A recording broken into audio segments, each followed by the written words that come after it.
Halloween? I love you, PJ. Halloween? you see, you said I'm too sweet. Hey, what's going on? Soundfest 2024. I'm PJ.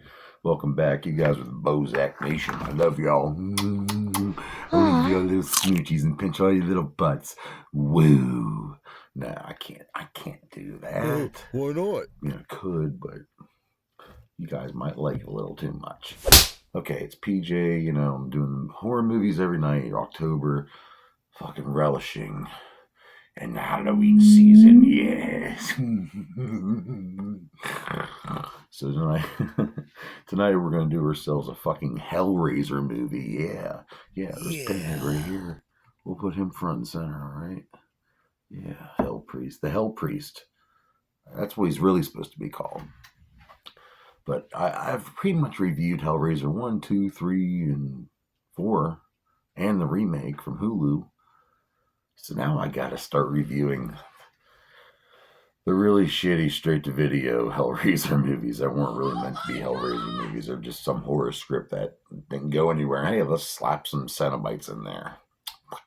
Right there. That's great, isn't it? So this is one of them. It's called Hellraiser Inferno. It came out in 2000. It's a Dimensions film. It's directed by Scott Derrickson. Now, Scott Derrickson will go on to have a hell of a career. He did, so many Exorcism of Emily Rose and Doctor Strange. This guy, he ended up being, so you have to start somewhere, right? And this film, it's not that this film's terrible. It's just, you could just so obviously see that it wasn't meant to be a Hellraiser. Well, actually, the writer, let me get into that, because the writer, Scott Derrickson, who also wrote this along with Paul Harris Boardman, who's worked on the Scream 4 set.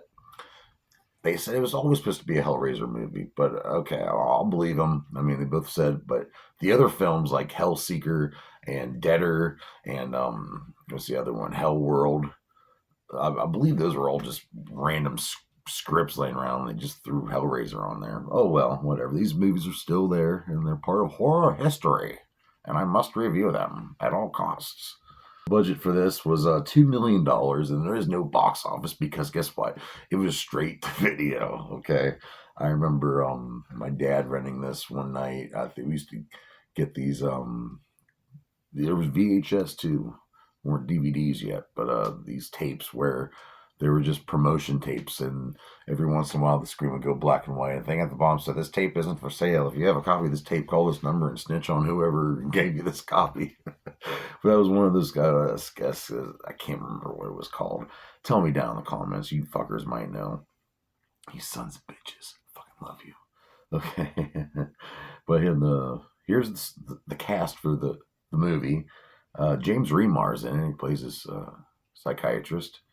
We have Nicholas Turturro. I don't even know these guys' names. That's how much I like this movie. But Nicholas Turturro was a big deal in the 90s. He was NYPD Blue. I think that was the show he was on. And then we have Craig Sheffer playing the detective. And the detective is, and I say Craig Sheffer and not Tim Robbins, because I swear back when I was younger, before I, pay attention to that, everything was in poor quality film back then too, on your TV sets. So I thought this guy was Tim Robbins for the longest fucking time. I really did. People talk, oh, remember that Inferno movie from Hellraiser? That was terrible. I'm like, yeah, the one with Tim Robbins in it. And people look at me like, what? He wasn't in that. The guy from Shawshank Redemption wasn't in that movie. So now, slap me silly, I know better. And starring in the movie, Doug Bradley, the immortal Doug Bradley, playing Pinhead, the Hell Priest, who comes from the lament configuration and tortures you with chains and takes you into the world of pleasure and pain. Yeah, that should be a song. Write that down. Okay. Originally, they were after, because the movie before this was Hellraiser Bloodline, and that was decent. That was actually in the theater, and it did decent.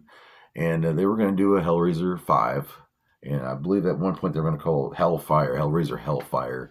And it was going to involve Christy Cotton, Jennifer Lawrence, Ashley Lawrence. Sorry, it involved Ashley Lawrence reprising her role as Kirsty, and then I guess something happens where the entire city of London gets taken over by Lament Configuration, and Hellraiser, Pinhead, and all them just run crazy all over the city. So, and that couldn't get made because there's just way too much money had to be put into that. So they did, we're going to do a straight to film instead. And they did this. And it's about this detective. He's a piece of shit, pretty much. He has a wife and kid at home. He cheats on his wife with hookers. He's just doing blow, like taking drugs, taking bribes. One guy he brags about being like pretty much a pedophile, and he's like whatever. And anyway, he comes across a murder scene where the lament configuration is there in place, and he gets a hold of it, takes it with him, doesn't know what it is. And of course, he starts seeing cenobites out the corner of his eyes, having these fucked up nightmares. And I hate to tell you, people, you can watch this right now. It's on what is it on? I think it's on Peacock. I think. No, it's on Paramount Plus. Sorry, been up a long day. So yeah, it's on Paramount Plus right now if you want to watch it. But yeah, it's detective, and he starts seeing things, and there's also at all these murder scenes. There's a child's finger at all the murder scenes. It's fucked up. But you don't get to see Pinhead. You get to see him for like two fucking scenes. Now there are some cool Cenobites. There's these twin chicks, and there's this like a half torso thing. I mean, it's not a bad looking movie. Joe Blow Horrors, who fucking awesome. Go subscribe to their shit. Fucking love Joe Blow.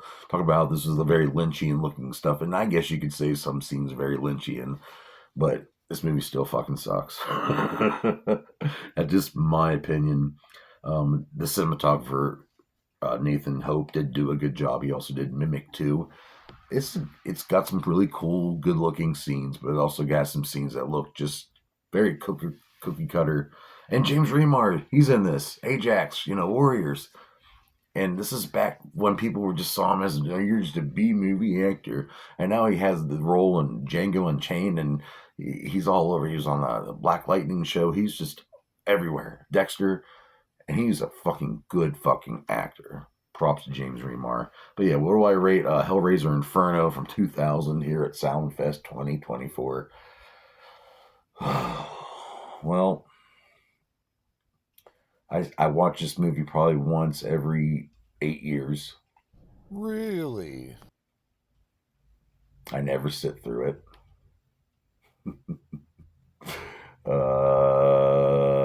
I barely remember the names of the characters. I just remember certain cool scenes with the special effects. So I'm going to give this a 0.5 out of 5 dog dicks. It's only half a dog dick, people.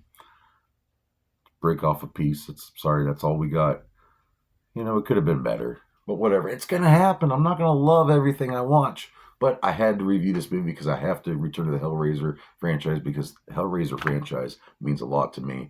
One of my first horror nightmares involved Pinhead looking at me through this window of this house we were living in when I was a kid. It was one of the first nightmares I remember having. It involved fucking Pinhead. So kudos to Clive Barker for bringing the shit into full effect.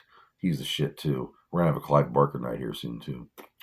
All right, well, join me here tomorrow night on some more Shallon Fest where I'll do another horror movie review. But before that, let's take a quick look at Hellraiser Inferno. I mean, they really did try with this movie. But like I say, you barely see Pinhead in it, or the Hell Priest, because that's his actual correct name. And that guy, the fuck? Come on, doesn't that guy look like fucking creepy, man? Doesn't that guy look like fucking Tim Robbins to you guys? I don't know. It does to me. Finally, you find out that, I'm just going to say it, James Remar was Pinhead the whole time. Pinhead all along. And there he is. You get to see him a total of 6 minutes in the movie. Fucking bullshit. This fucking movie sucks.